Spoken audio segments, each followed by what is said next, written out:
Γεια σας φίλοι και φίλες του καναλιού.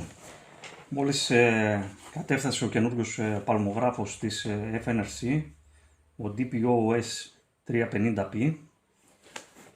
Είναι ένα εργαλείο 4x1, multi-function tablet παλμογράφος, και πάμε γρήγορα να τον δούμε.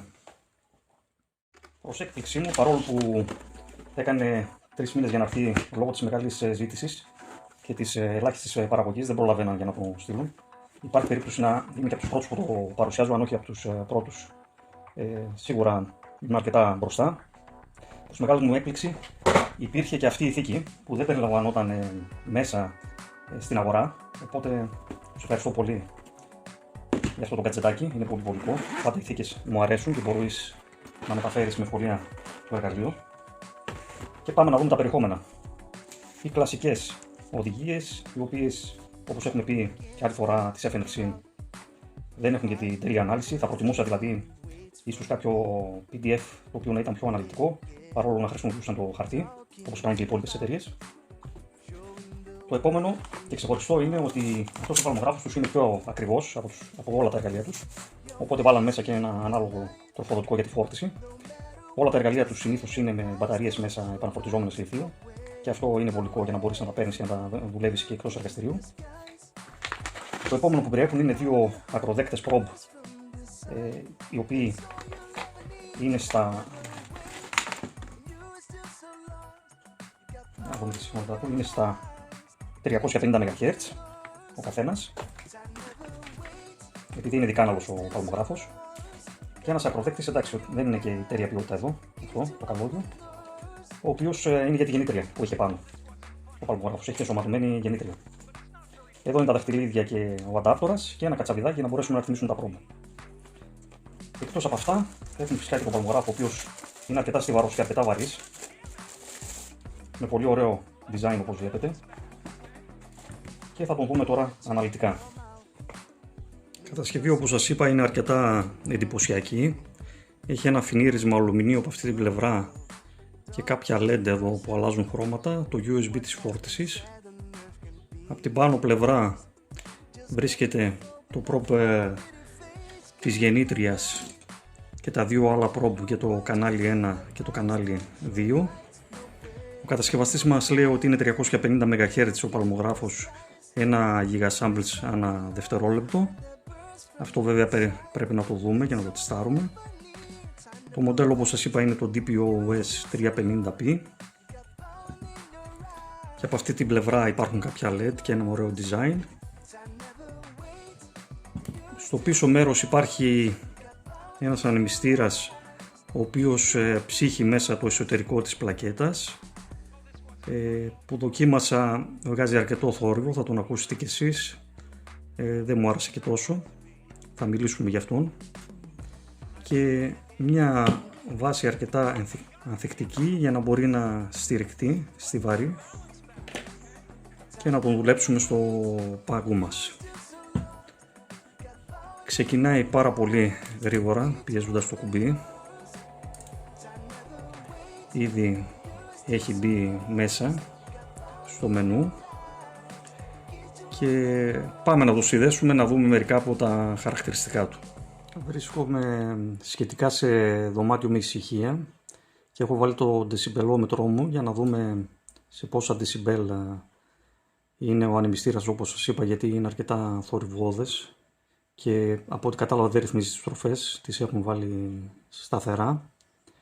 Σε απόλυτη ησυχία εδώ έχω κοντά στα 40 dB σε αυτό το δωμάτιο.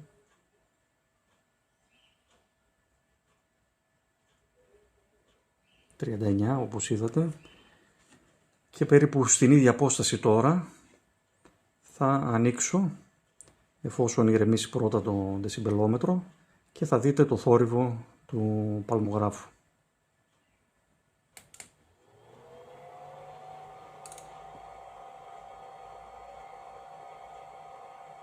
Βλέπετε ότι είναι αρκετά τσιμπημένο.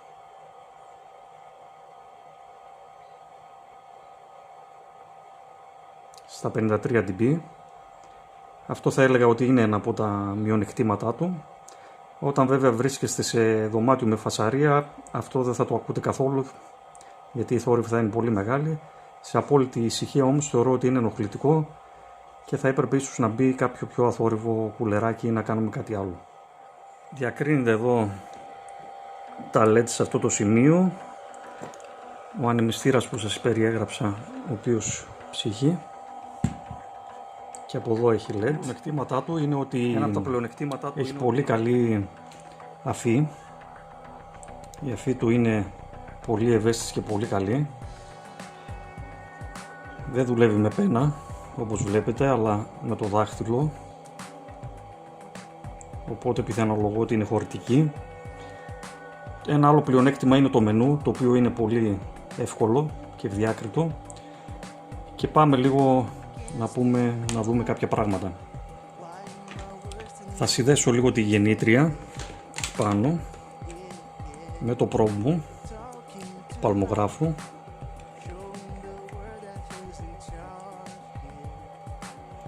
Το πλήν δεν χρειάζεται να το συνδέσω γιατί είναι εσωτερικά συνδεμένο. Αν πήγαινε σε κάποια άλλη συσκευή θα το σύνδεα και αυτό. Και πατώντας το ότο εδώ, όπως βλέπετε, θα ρυθμίσει αυτόματα, θα βρει τον παλμό και θα έρθει. Φυσικά, όπως λένε την πρώτη φορά, όταν πας να δείξεις κάτι δεν γίνεται, θα το ξαναδοκιμάσουμε.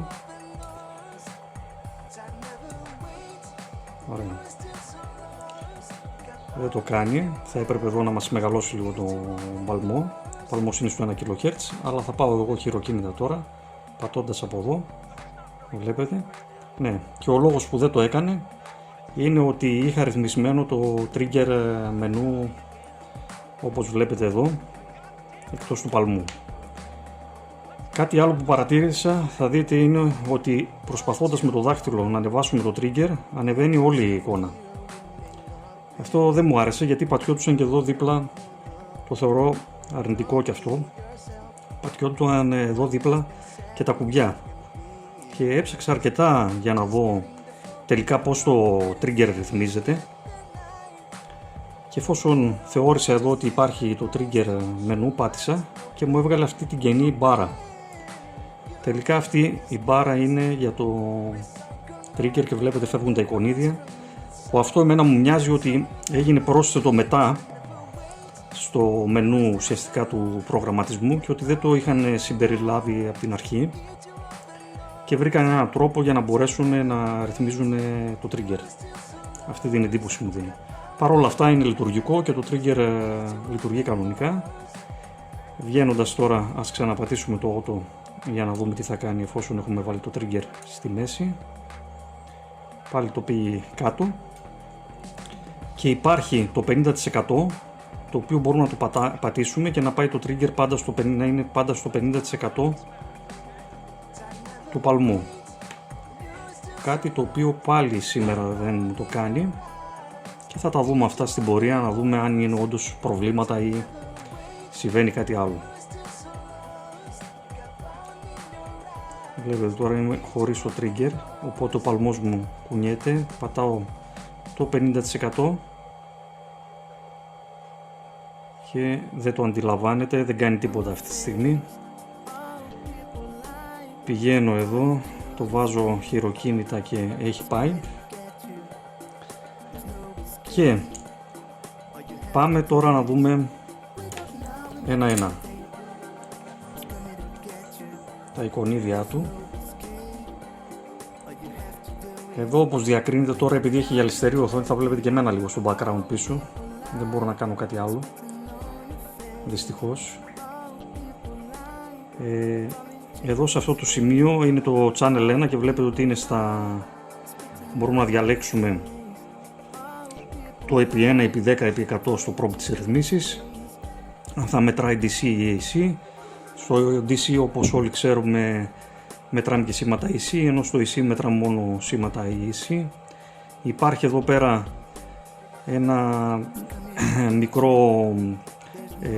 μια μικρή προβολή του FFT, το οποίο έχει ξεχωριστό FFT πολύ ωραίο, και υπάρχει και να ρυθμίσουμε το bandwidth limit στα 350, στα 150 και στα 20.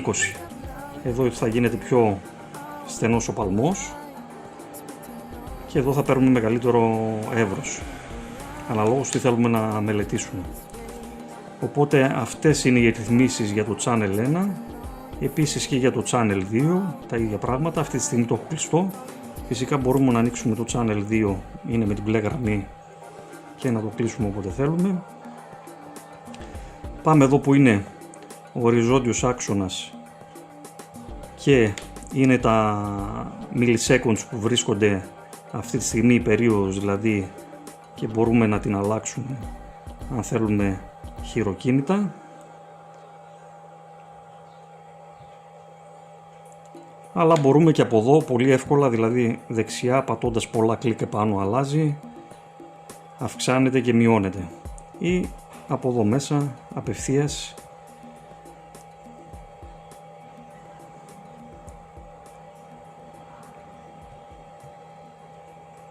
είναι αρκετά εύχριστο εδώ σε αυτά τα σημεία. Παρακάτω αυτό που θα δούμε είναι το trigger menu. Πριν το trigger, ο κατασκευαστής μας δίνει ότι μπορούμε να δουλέψουμε, αυτή τη στιγμή με 8 bit. Μπορούμε να πάμε τον παλμό στα 9 bit, στα 10 bit ανάλυση, στα 11 bit. Αυτά όλα είναι η δειγματοληψία η οποία μπορεί να κάνει, και υποτίθεται κάνει μέχρι και τα 16 bit δειγματοληψία. Αυτό δεν θεωρώ εγώ ότι είναι πραγματικό, απλώς πρέπει να είναι κάποια συμπίεση μέσα σε κάποια μνήμη και ο παλμός φαίνεται ακόμη πιο λεπτός. Δηλαδή δείτε τη διαφορά στα 8, στα 9 και στα 10, αν μπορείτε να διακρίνετε εδώ τους παλμούς επάνω σε αυτό το σημείο, και δείτε στα 16 πως έχει λεπτύνει και έχουμε υποτίθεται μεγαλύτερη ανάλυση και δεν έχουμε τόσο θόρυβο. Το επόμενο είναι το trigger menu, το οποίο δεν έχει και πολλά πράγματα. Είναι το βασικό trigger menu των παλμογράφων. Έχει το auto, το single και το normal. Το auto μας μετράει συνέχεια στη μονάδα του χρόνου ή σε ανάλογος που το έχουμε ρυθμίσει στον παλμογράφο την περίοδο μας τον παλμό. Το single περιμένει να βάλουμε μια στάθμη ή μια συχνότητα, έτσι ώστε είναι σαν σκανδαλισμός μόλις έρθει να τον παγώσει και να δουλέψει. Και το normal είναι όταν υπάρξει διαφορετικός παλμός από αυτό που βλέπουμε, δηλαδή υπάρξει κάποια αλλαγή, αλλάζει κάθε φορά και τον παγώνει. Εδώ είναι αν ο παλμός θα είναι πάνω κάτω και τα λοιπά, και εδώ είναι από που θα κάνει trigger, από το channel 1 και από το channel 2. Υπάρχουν εδώ και κάποια φίλτρα που μπορούμε να βάλουμε, και πάμε τώρα στο μενού της γεννήτριας. Σας είπα ότι έχει σωματωμένη γεννήτρια. Μπορούμε να διαλέξουμε εδώ, έχει ημιτονικό, τετραγωνικό και πολλούς άλλους DC, πολλούς άλλους παλμούς. Έχει δηλαδή αρκετούς παλμούς μέσα για να παίξουμε ενσωματωμένα η γεννήτρια. Από εδώ από το πληκτρολόγιο μπορούμε να ρυθμίσουμε το μέγιστο μέχρι 50 MHz. Είναι η γεννήτριά μας, περισσότερο δεν μπορεί να πάει. Όπως βλέπετε, να βάλω 100 MHz, δεν θα πάει, είναι 50 MHz η απόδοσή της, και 5V peak to peak, παλμό αρνητικό θετικό, πολύ καλό αυτό σε σχέση με τα άλλα μηχανήματα της FNRC, τα οποία ήταν πολύ πιο χαμηλά. Υπάρχει το offset, υπάρχει το duty cycle, το οποίο το duty cycle για μένα δεν θα έπρεπε να εμφανίζεται στο ημίτονο, γιατί το ημίτονο δεν έχει duty cycle, οπότε θα έπρεπε να είναι μόνο στο τετραγωνικό παλμό. Δεν το έχουν βγάλει, νομίζω, θεωρώ ότι είναι λάθος το μενού. Και ας δώσουμε ένα ημίτονο στα 10 kHz και να το πατήσουμε το auto και να το παρατηρήσουμε. Βλέπετε ότι ήρθε απευθείας ο παλμός μας, το ημίτονο, και εδώ διακρίνεται ότι είναι 10 kHz, 4,73V peak to peak μετράει, το RMS είναι 1,64 και μπορούμε να βάλουμε και υπόλοιπες μετρήσεις κατευθείαν από το measure εδώ μενού, να αφαιρέσουμε ή να προσθέσουμε π.χ. το duty cycle, το μέσο όρο δεν τον ήθελα, ούτε το vmin, ούτε το vpeak π.χ. Με ενδιαφέρει το RMS, το vpeak to peak, το duty cycle το θετικό και η συχνότητα στο πρώτο κανάλι. Το ίδιο μπορούμε να κάνουμε και στα δεύτερα κανάλια. Άρα παίρνουμε εδώ απευθείας τα 10 kHz, 4,73 V, 1,64 RMS duty cycle 50%. Ταυτόχρονα μπορούμε να παίξουμε με το duty cycle αν θέλουμε να το ανεβάζουμε, να το κατεβάζουμε, αλλά όπως σας είπα στο ημίτονο δεν γίνεται αυτό, άρα θεωρώ εδώ ότι έπρεπε να είναι γκρι. Μπορούμε να πάμε στο τετραγωνικό παλμό για να το δούμε. Ορίστε το τετραγωνικός παλμός και θα παίξω λίγο με το duty cycle για να το δούμε πως είναι.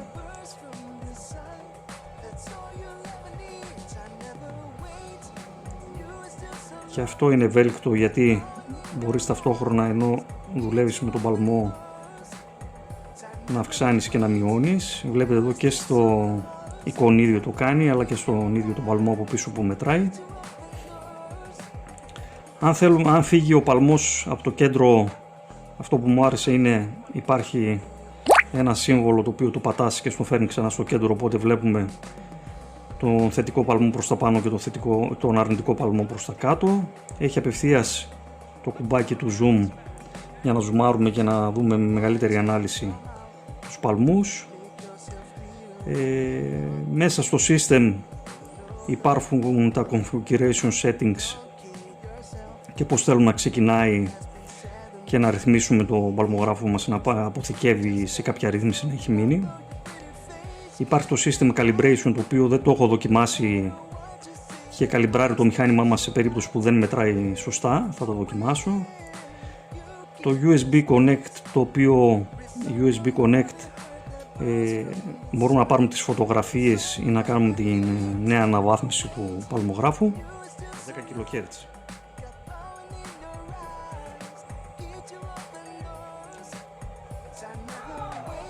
Ήταν η φωτογραφία, οπότε μας ξεγέλασε. Αλλά υπάρχει αυτό το πρόβλημα που σας ανέφερα και μπορούμε να το δούμε. Γρήγορα ένα bug που βρήκα. Το bug είναι το συγκεκριμένο. Έχουμε από τη γεννήτριά μας τώρα αυτή τη στιγμή τετραγωνικό παλμό. Θα το βάλω στα 16 bit π.χ. για να φαίνεται ακόμη καλύτερα. Και πάω μέσα στο Faction και θέλω να κάνω τις διάφορες λειτουργίες. Το Faction δεν το είδαμε καθόλου, θα πω λίγο επιγραμματικά το τι συμβαίνει εδώ.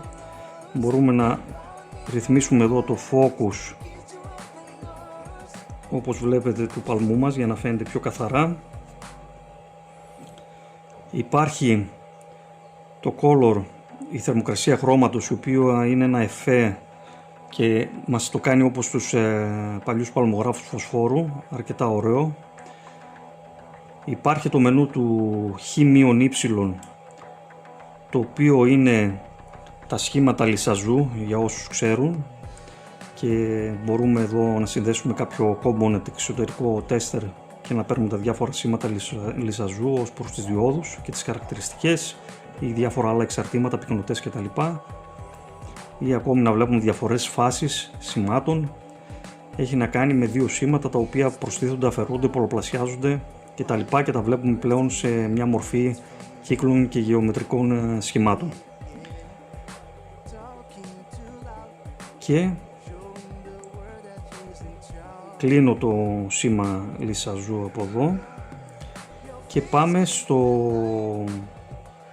Εδώ είναι αν θα υπάρχει από πίσω το τετράγωνο, το πλέγμα ουσιαστικά, ανοίγει κλείνει. Εδώ είναι το capture output που μπορούμε να αποθηκεύσουμε. Και πάμε τώρα στις άλλες δύο λειτουργίες που έχει αυτός ο παλμογράφος, που είναι και οι κορυφαίες του θεωρώ λειτουργίες. Το Spectrum Analyzer που υπάρχει και το Frequency Response Analyzer. Δείτε τώρα τι συμβαίνει εδώ. Αν θα πατήσω εδώ, εδώ θα μου δημιουργήσει ένα διάγραμμα baud. Τι σημαίνει αυτό? Αυτή τη στιγμή δεν το κάνει γιατί δεν έχω συνδεδεμένο το channel 2 και ανοιγοκλίνει ώστε να μπορεί να ρυθμιστεί. Αυτό θα το δούμε κάποια στιγμή. Αυτό που μπορείς να κάνεις είναι, έχοντας ένα φίλτρο ας πούμε, να μετρήσεις την είσοδο σε σχέση με την έξοδο και να δεις τα dB εξασθένησης, π.χ. αν είναι εξασθενή στην έξοδο το φίλτρο. Οπότε να δεις τη διαφορά, την πραγματική διαφορά σε ένα φάσμα συχνοτήτων που θα ορίσεις, ώστε να πάρεις το διάγραμμα Baud και να δεις αν το φίλτρο σου κόβει όντως αυτές τις συχνότητες σωστά.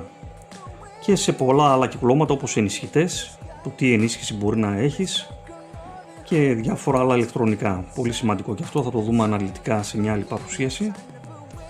Και δείτε τώρα τι έγινε. Βλέπετε ότι είχα μπει μέσα στο διάγραμμα Baud για να σας δείξω τη λειτουργία και αυτό το θεωρώ εγώ σφάλμα. Και ο παλμογράφος έφυγε από την κατάσταση που ήταν. Δηλαδή τι, είχα τετραγωνικό παλμό στα 10 kHz όπως βλέπετε, 5V peak to peak, και αυτή τη στιγμή μου άνοιξε το δεύτερο κανάλι, χωρίς να θέλω εγώ να ανοίξω το δεύτερο κανάλι, γιατί μπήκα σε εκείνη τη λειτουργία. Άρα εφόσον βγαίνω από αυτό το μενού θα έπρεπε να μου κλείσει το δεύτερο κανάλι και να κρατήσει τη μνήμη να πάμε στην παλιά κατάσταση που βρισκόμασταν.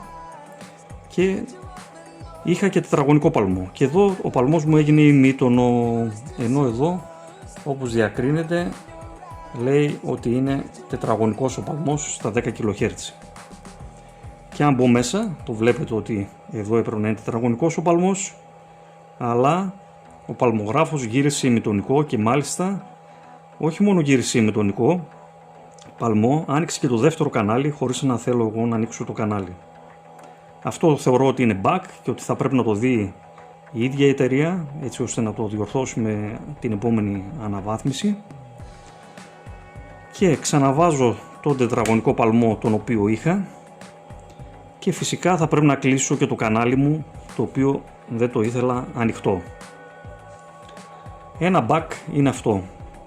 Ένα δεύτερο bug που βρήκα είναι το εξής.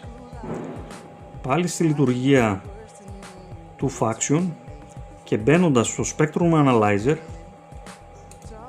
σε αυτό εδώ το εργαλείο το οποίο είναι φοβερό και μπορώ να σας πω τι πλεονεκτήματα έχει και δεν το έχουν σε τόσο καλή μορφή όλοι οι παλμογράφοι. Σε αυτό το παλμογράφο μου άρεσε πάρα πολύ και το Spectrum Analyzer και το διάγραμμα Baud, ιδίως για τα 2.30.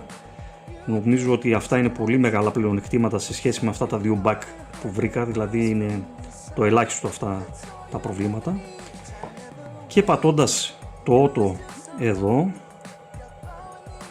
βλέπετε την κεντρική συχνότητα την οποία αποτελείται αυτή τη στιγμή το σήμα μας. Ουσιαστικά το FFT μετατρέπει τη συχνότητά μας σε τάση να το πω έτσι, όχι στη μονάδα του χρόνου, στην κίνηση του χρόνου, δηλαδή προς το μέλλον. Και τι μας δείχνει εδώ, ποια είναι η κεντρική μας συχνότητα. Εμείς βλέπουμε εδώ πέρα σε αυτό το σημείο ότι λέει 183 kHz και μάλιστα στο Faction έχει και μεγαλύτερες αναλύσεις. Τώρα είμαστε στα 16K ανάλυση. Αν το πάω στα 32K και πατήσω ξανά το auto, θα δείτε αυτή τη στιγμή ότι εδώ είναι τα 96 kHz και εδώ είναι η κεντρική μας συχνότητα. Πάμε λίγο να το δούμε και με το ημίτονο και να ξαναπώ λίγο, γιατί άνοιξα παρένθεση, το πρόβλημα εδώ. Εδώ πολλές φορές, όπως ήμουν τώρα στο Spectrum Analyzer, αυτό που κάνει είναι βγαίνοντας από το μενού να μου αλλάξει πάλι το παλμό σε ημίτονο αντί για τετραγωνικό. Αυτή τη στιγμή δεν το κάνει και το έκανε μόνο στο Frequency Response Analyzer. Το έχω δει και στο Spectrum Analyzer αυτό να συμβαίνει. Οπότε πάμε λίγο πάλι στη γεννήτριά μας. Έχουμε 10 kHz και θα δώσω ημιτονικό και θα πρέπει να δούμε τώρα στο FFT την κεντρική συχνότητα και τις αρμονικές της σύμφωνα με τον αναλυτή μας. Οπότε πάω στο Faction, πάω στο Spectrum Analyzer, διαλέγω τη μεγαλύτερη ανάλυση που είναι 32, την κράτησε. Δούμε το παράδειγμά μας ξεκάθαρα.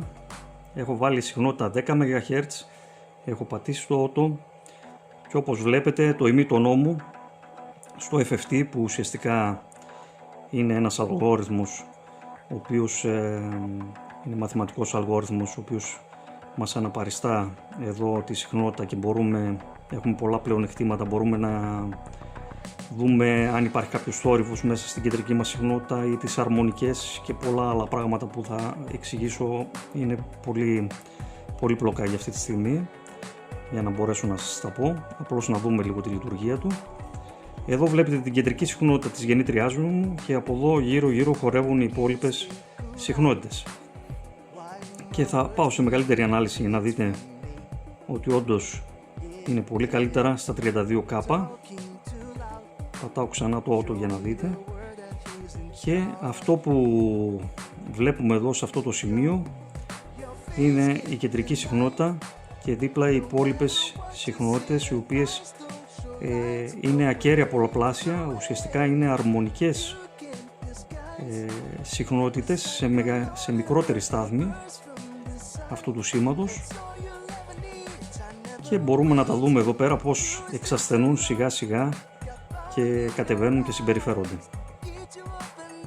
Οπότε είναι ένα εργαλείο για να μπορούμε να κάνουμε τα μαθηματικά, τα Fourier μαθηματικά μας και να κάνουμε τις αναλύσεις των σημάτων, το οποίο το βλέπω ότι δουλεύει αρκετά καλά και έχει και άλλες επιλογές. Μπορούμε να βάλουμε αυτό το εφέ για να παρατηρούμε ακόμη καλύτερα, που μοιάζει έτσι με βυθόμετρο, και βλέπετε με πράσινο χρώμα και με κόκκινο την κεντρική μας συχνότητα και οι άλλες συχνότητες οι οποίες μπορεί να επηρεάζουν, μπορεί να είναι παρεμβολές μέσα στο ίδιο το σήμα, ή ακόμη μπορεί να είχα ένα σήμα με 3-4 συχνότητες και να το δω λίγο πώς συμπεριφέρεται.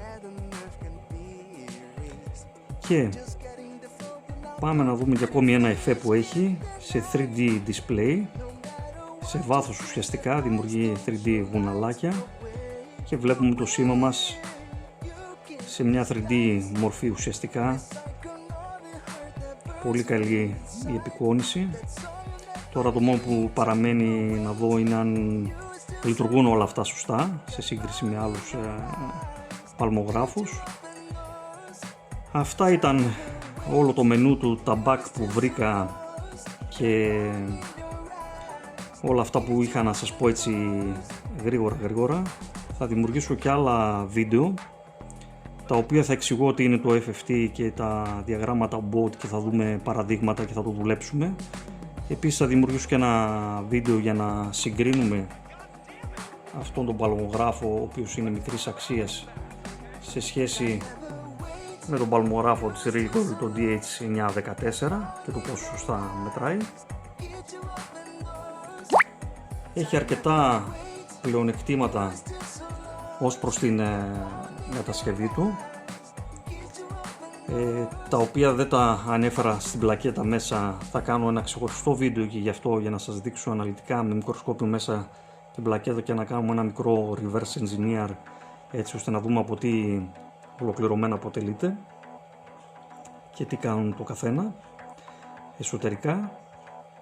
Στα 230 ευρώ αυτός ο παλμογράφος. Από κάτω θα έχω βάλει το link για να μπορείτε να τον παραγγείλετε αν θέλετε, και μάλιστα αυτό το link θα σας δίνει και κάποια έκπτωση και θα είναι και για μένα μια καλή προωθητική ενέργεια, γιατί και εγώ από αυτό βγάζω κάποια χρήματα να το πάρετε και το παίρνετε και εσείς φθηνότερα, άρα με συμφέρει και εμένα να πάρω ένα ποσοστό χρημάτων, αλλά να το πάρετε και εσείς πιο φθηνά από ό,τι υπάρχει.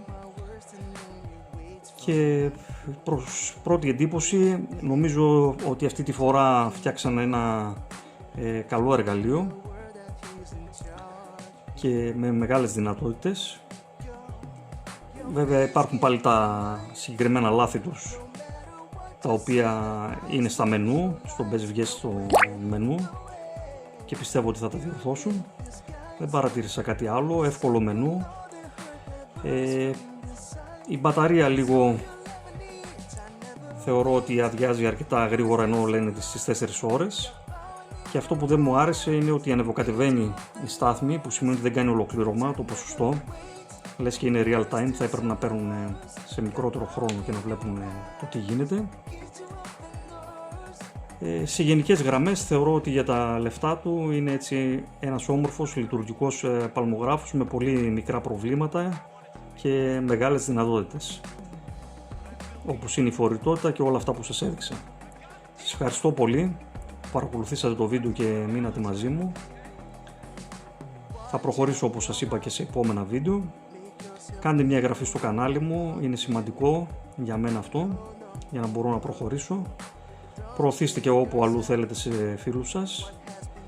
Να είστε καλά, θα τα πούμε με ένα βίντεο κάποια άλλη στιγμή. Γεια σας.